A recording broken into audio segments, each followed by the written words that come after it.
welcome back to my channel. My name is Paola and this is Bad Influencer. This is a series where I talk about books that I haven't talked about enough or at all here on my channel, and today's theme is novels in verse.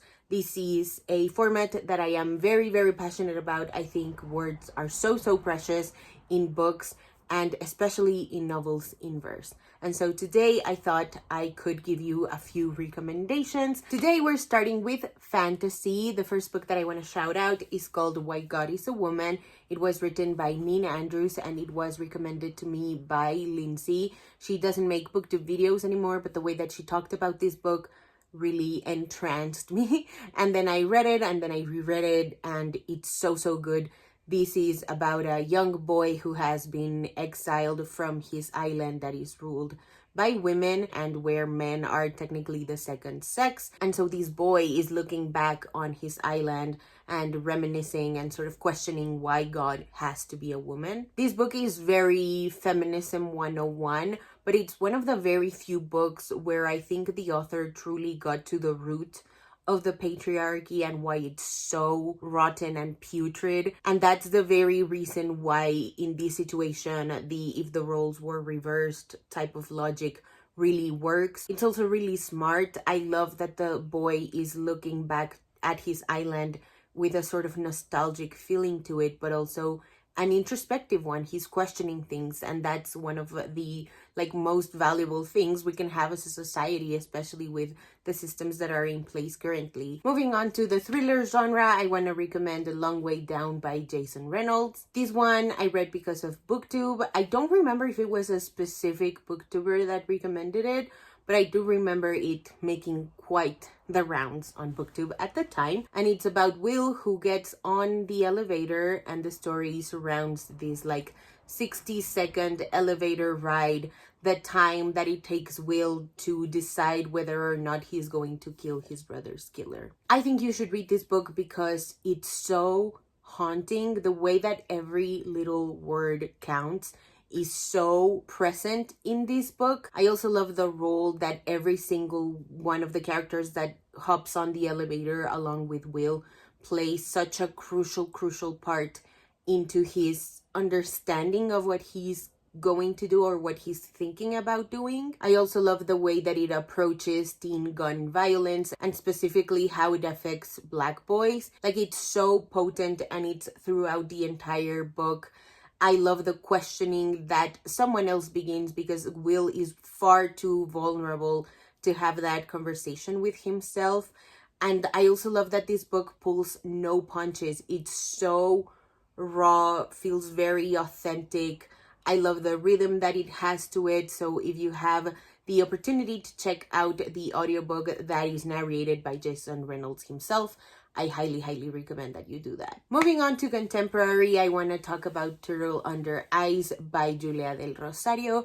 This one I read because of Simon Teen. It was on their free reads page at the time. And the story revolves around two sisters who have lost their mother and what that loss and grief did to their relationship, how they drifted apart. And the plot itself is about one of them going missing and the other's quest into finding them. It has flashbacks about their life with their mom, the beginning stages of their life without their mom.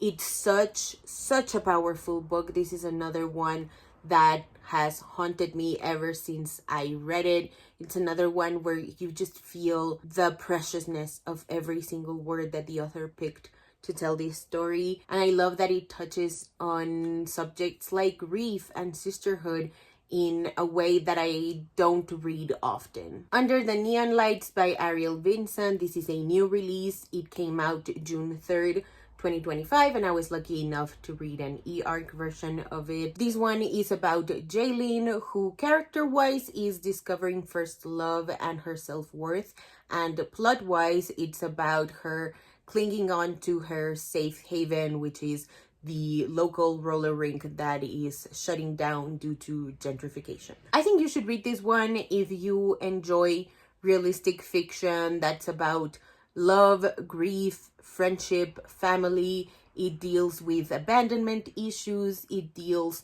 with how we cling to someone and something because it's the thing that kept us afloat, and it's about figuring out what other things can keep us afloat through newer, sometimes harder times. I love this novel so much. I'm so glad that I got to read it. Definitely worth a shot. To wrap things up in the contemporary genre, I want to talk about a classic author, Elizabeth Acevedo. First, I want to recommend Clap When You Land. This is about Jahaira and Camino. It takes place between New York and the Dominican Republic, and it's about these two girls finding out that they are sisters after the very sudden and tragic death of their father. I think you should read this book because it's about families and how complex and layered they are. I like that it doesn't shy away from how ugly it can be to be in a family, especially when you're dealing with such a tragic sudden death. I also love that it's about women's silence, resilience, and choices. I love that it doesn't paint a pretty picture or like a victim complex picture. I like that it's very nuanced, and I feel like with Elizabeth Acevedo, you sometimes just have to be like, yeah, sometimes life is like that and there's just no way out but through. And I think there's something so delicious about reading stories about characters who are making their way through that horrible, awful circumstance. I also love that it's about loss and grief and how complicated that can be given this specific situation, because not only did their dad passed, but they also find out that their dad had a different life completely removed from each other that neither of them knew about. It adds such a heavy weight to such light shoulders. Like, these are teen girls, and the way that this is navigated is so heartbreaking, but it's also so cathartic and hopeful. And I love it that in parallel to this character journey, it's also about whose deaths deserve to be investigated and whose aren't. And I think you should read the book to find out what I mean by that. And the final book that I want to recommend in the contemporary genre section is a classic, The Poetess, also by Elizabeth Acevedo. This one made the rounds back when it first came out, however many years ago that was. This one is set in Harlem, and it follows Xiomara, who lives with her religious and very abusive mom, who doesn't let her do anything that the church wouldn't approve of.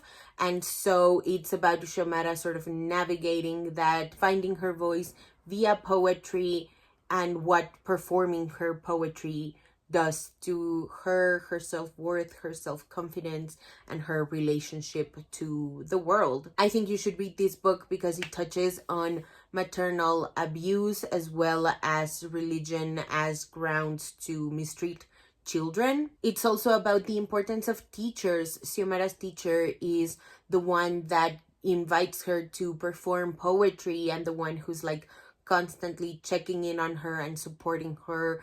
And it's not a role that I see often portrayed, and it's a role that I haven't really read about in fiction ever since. Not to mention that it's a novel in verse about poetry itself, which I just cannot help but love. Last but certainly not least, I want to talk about a nonfiction book. This is a memoir. It's called Soaring Earth, and it's by Margarita Engel. This one I also read due to Simon Teens selecting it to be one of their free reads back in April, I think it was 2022, back when they still promoted books by authors of color, which is not something that I see them doing as often now, but that's neither here nor there. Soaring Earth by Margarita Engel is set in the 60s, and it's about her chronicling her teenage years as she is part of the Cuban diaspora.